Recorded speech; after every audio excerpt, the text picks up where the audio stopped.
Well, good morning. Here we are. Welcome back to the Better Human Dads Dadcast, as we call it. This morning, we're here with another tremendous dad, Nate Wagner.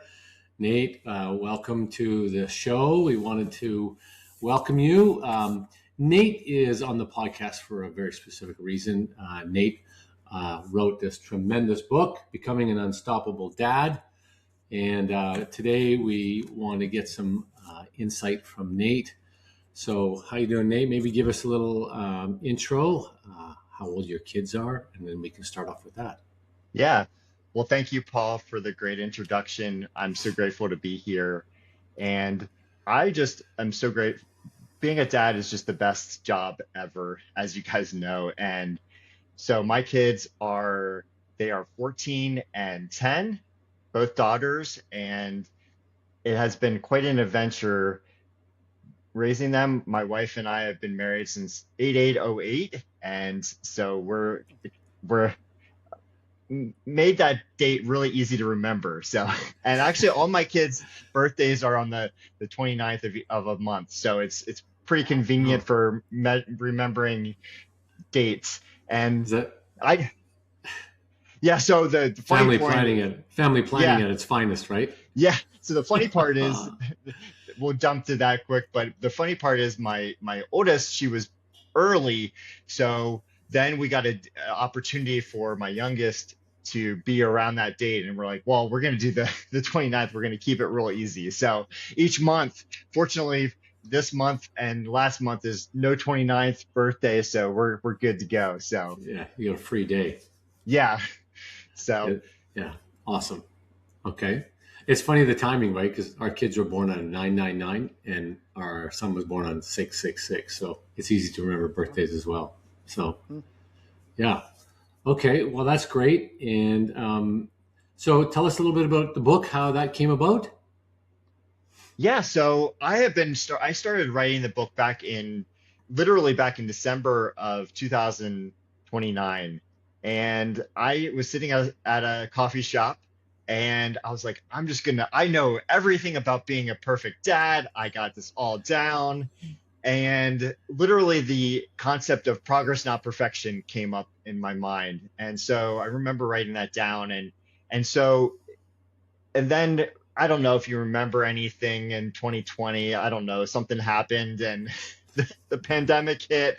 And so I was like, oh, wait, actually, I have no idea how to be a dad. And everything I thought I was doing right, I realized actually, no, Nate, you need to fix that and do that differently. So it's been a long process. And I just knew that I needed to write this book because I also knew that if I was coming from the mountaintop that I had it all figured out, that nobody would listen because none of us have it figured out as a dad. And Yeah, so that's I true. really, yeah, I really feel like I had so many different iterations of this book. I can't even tell you how many different times I tried to write it. And then again, the pandemic was a huge hit. Um, there's just all kinds of different situations with the kids that popped up. They're like, nope, not finishing this now. And so it's just been a very long process and finally published in August of 2025. And funny enough, I did it a month early uh, for taking extra 5 years. So it's a funny story because, Congratulations. yeah, thank you. And so I wanted to publish on my birthday, and I ended up doing it. The last parts of it came through really quickly, and so I was able to publish there in August of 2025. So it's I'm been gonna, a I'm gonna great say, experience. oh yeah, Yeah. I'm gonna say that those timelines are just such a suggestion when you're writing a book, aren't? Don't you find like it's so many things come up as you're getting ready. So Yeah. good on you Absolutely. for And being persistent. yeah, thank you. And that's really underlying to my whole story is that persistence to make it happen and just do what it takes to pull through. And the thread of just finishing what we started is going to be throughout this podcast for sure. So kudos to you guys for putting yourselves out there to do this. I know we've had other conversations and just really proud of you guys for making this podcast happen. Thank you. Yeah, it really is. It's just about persistence, isn't it? And trying and coming back. And we look at our first podcast, and it was just a bit of a mess, but for me, anyways. But it is. It's just you have to keep coming back, and it's so true what you say in your book. How you just got to keep showing up as a dad, despite all the kicks in the ass and the upset and everything. You just have to keep showing up. So, thank you for the book, Nate. It's a great message, and I'm proud of you for writing that book because it's really important. I think every dad needs to read your book. Yeah, I appreciate that. The progress, not perfection, is actually how we approach these podcasts. Yeah. Or I should say Dadcast.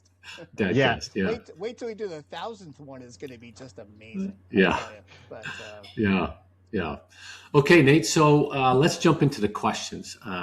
We don't have a lot. We sent you some of the questions, so we'll start off with what does it truly mean for you to be a better human dad? Beyond providing protection of your children and sustenance for their lives, what does it really mean to you? Yeah, I love the question, and it's one I've thought deeply about in general, like what it means to be an unstoppable dad. But I think it's very much why we're aligned here is that it's to be a better human dad is for us to focus on ourselves and what we're doing and how we're showing up. So much of what's been written and what's been talked about is, okay, how can I change my kid and how can I change how they're showing up? But I think a better human dad is one that shows up fully, imperfectly. He comes and he says when he makes a mistake. A true story today, had to go downstairs and apologize to my youngest for what I this morning. And so it's that consistently working on getting better and not just continuing to have other connections with other dads, having these conversations like you and I have each week, just continuing to get better and learn and grow. And it's, just being more present. That's a key phrase for me. That's my word for the year is presence. And what that means to me is being where my feet are. And so being fully engaged. And so a better human dad is a dad that fully engages the imperfections of himself and his kids and just loves them maybe even more so because of the imperfections. Yeah. And tell us about you turn your phone off at a certain period of time so you can be more present. And so tell us a little bit about that. Yeah, I love that. Thank you for that. I literally will have my phone, for a period of time, I actually literally turned it off. Now it's just on silent, but I put it at 7:00 my time, which happens to be 4:00 Paul's time. And so super inconvenient, but I do it because I want to be a good example for my kids that we can set our phone aside and just be present. And so I know that I want to keep up. I'm really, keep up with my text messages but I decided that I really wanted to have that buffer between so that I can be fully with my kids and my wife at the end of the day. And so it's not easy. I certainly am not perfect about it, but it's really a practice. And I literally send a text to a couple people sometimes. I think it might be annoying to them, but it's just a reminder. It's like, you can put your phone away. I'm not saying anybody else should pick 7:00. It's crazy early for most people, but I picked that time because I go to bed pretty early. And so I wanted to make sure that I'm present that last bit of time that I'm with my kids, and it's just really important to me. Okay. It makes me think that when you're talking about, putting your phone down, we need to relabel airplane mode to dad mode. And that's a good idea. Be so cool I like if it. It was like an app. Oh, here we are, new business idea. Here we go. Just came out. It's a brilliant idea. Yeah. And dad mode. Dad mode. And just I love that because it's and what I love about that the literal airplane mode is that it's nothing works, right? And so exactly. I think that it's Paul just is going to make that trademark that. I love it because it's really being able to dad mode. and that's what it's being able to be fully there, Mm. not just have the phone to the, like my phone is literally downstairs, like nobody can reach me, and I think it's really important just to be present, Yeah. and you'll hear that throughout what we talk about today and Yeah. everything. I mean, It's so everything I true. say. It's kind of like just slowing down, right? When you slow down, i.e., put your phone away, you see the world through a different lens, and you're right beside your kids, which is so critical, right? And I'd just like to comment too, something else I'm really impressed with. You mentioned even this morning you had to apologize. And to me, that's having that humility to admit that, Mm. hey, I might have made a mistake, and I'm sorry, to actually say you're sorry. I don't know. It seems like people don't say it that often these days, but cool on you to Yeah. actually do that. And I'm sure that's such an impression on your kids and your daughter.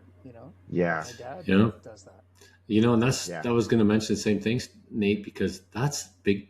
I don't know why, but I make up this bullshit story that's hard for me to do too. And it's like, you know what? It's like, it's just as simple as easy as saying, you know what? I screwed that up, just like that, and find the words that work for you and just yeah, apologize, right?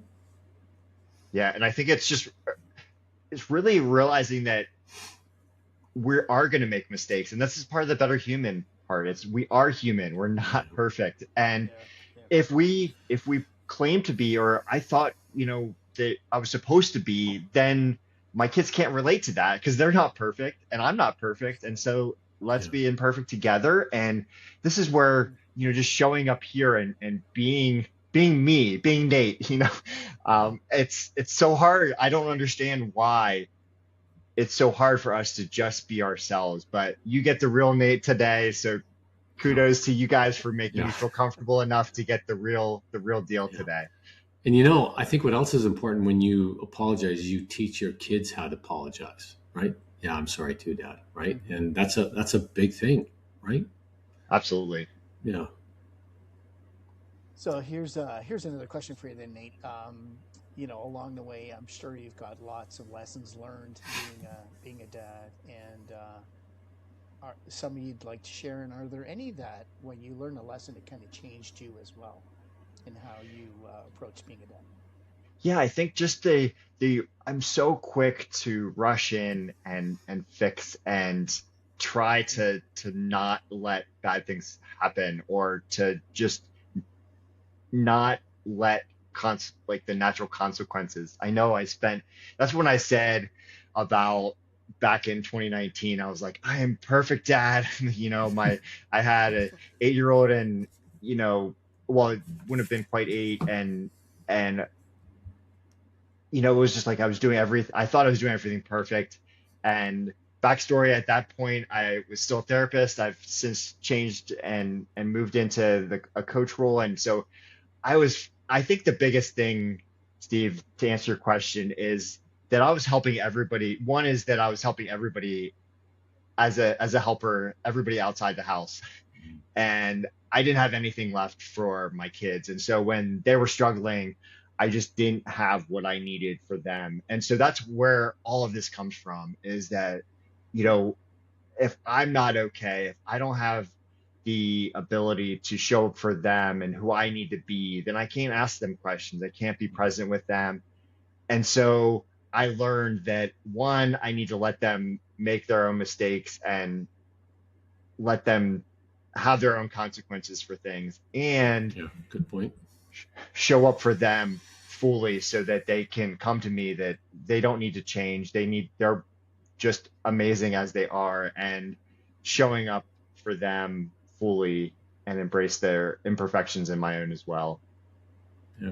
Good What points. you might find interesting is this is actually becoming a theme from the different dads we've talked about, is letting your kids experience, challenges, Yeah. to go through it. So it's Yeah. interesting that that's coming up. Yeah. Interesting. Yeah, I don't know why. I know that they need to have, I know that we need to let things happen, I think, Mm-hmm. but it's for some reason it's that, I don't know if it's the dad instinct or whatever, but it's we need to have, again, not mortal danger, but just things, whether it's food or phone or whatever, it's just sometimes we just need to let them have their own consequences. So Yeah. that's a huge growth area for me that I just learned is like, no, I need to let them have their own consequences. That's a great point. You know, it'd be really fascinating. We talk about our kids, and wouldn't it be interesting to have an ability to hear from them, almost like a 360, you know, where you Yeah. it's okay. My kids are gonna rate me. You know, they have rate my professor. Yeah. Why Yeah. does it have something like rate my dad? Yeah. There's another business like There's that. another business idea. We better So write that one yeah, down like too. rate my dad, and Yeah. and then like Oh, that's once a year scary. you have a once a Yeah. year you have a performance review with your Yeah. kids.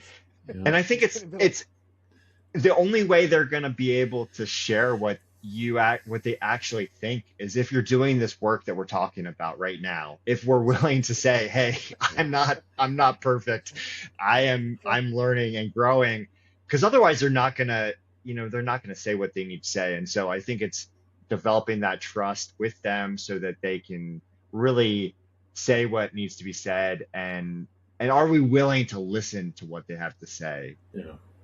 it Well, almost makes me think that in this your performance review meeting with your kids, it could be like, well, you know, you didn't really meet expectations this past year, yeah. and what are your plans for next year Yeah. to maybe get Imagine better? that would be pretty I funny. could just see that happening. I Yeah. tell you. So, Nate, let me ask this question. You think about all the ups and downs as being a dad. Like, if you had a redo, would you do anything different?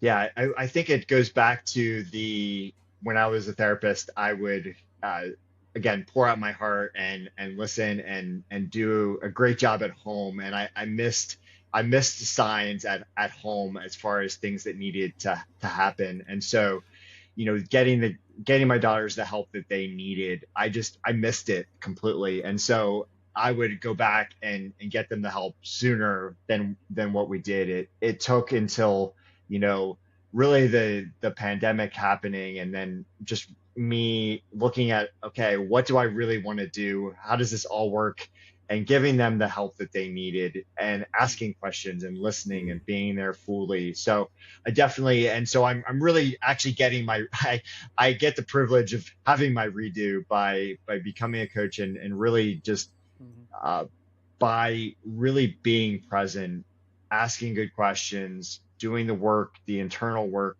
that we're doing as dads, and having other dads and other parents, but dads especially, to give me feedback, be like, "Hey, Nate, you're messing up here.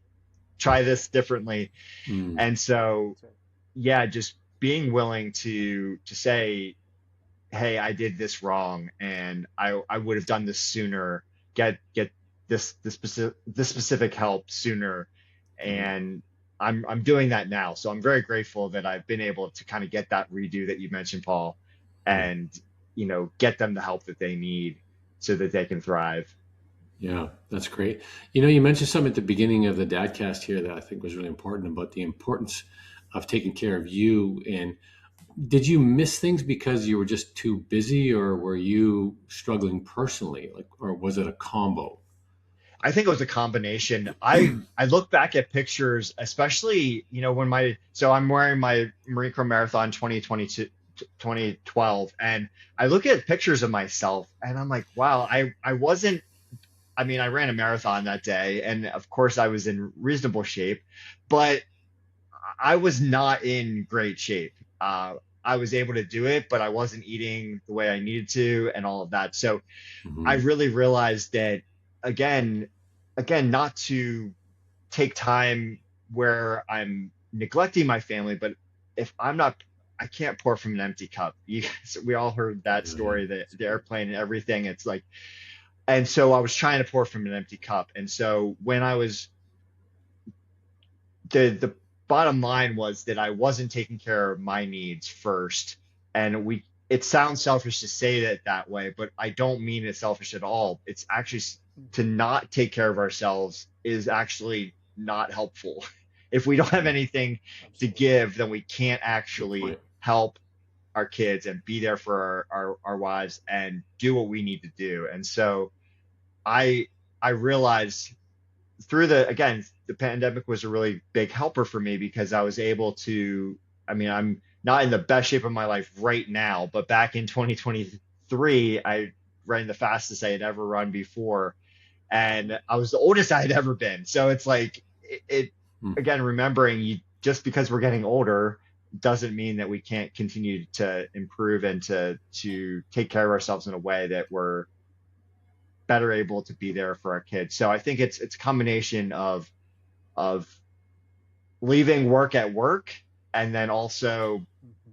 making sure that we're taking care of ourselves. And now with working from home, it's a different story. So now it's like, okay, I need to make sure when I walk out the door that I leave my the whatever's happening In your here office, and yeah. not take it with me the rest of the day and the rest of the house and take the negative energy, putting it on my family. So Yeah. it's a different challenge now, but I think if I were to get that 360 review, I've gotten feedback from my oldest that I definitely am doing a lot better, and I certainly have things to improve as well.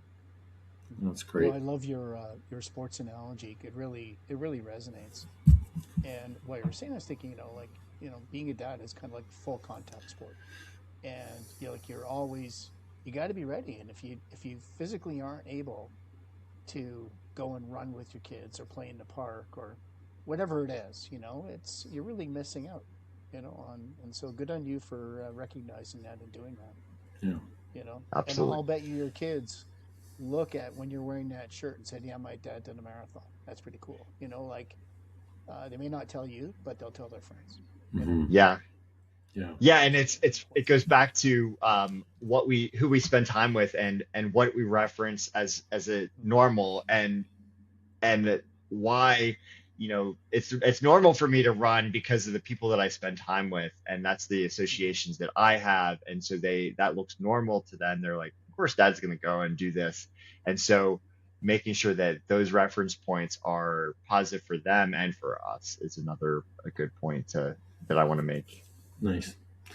It's a good point. Okay. Well, Nate, we want to keep these short and sweet. So we wanted to say thank you for this great insight.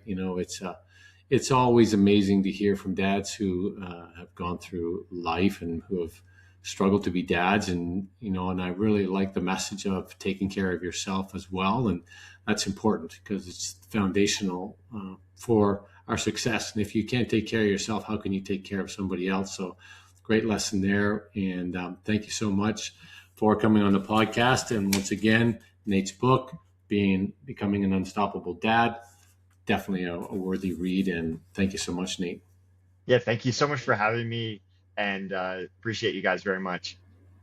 Yeah, thanks for sharing all this. Hey, some great points. I love the progress, not perfection. That's a Yeah, fantastic it's a good thing. message. It Yeah. absolutely is. Yeah, cool. Okay. Okay, Thanks, Nate. Have a great Yeah, day. you Thank too. you. Thank you so much. Bye Take bye. care. okay. Take care.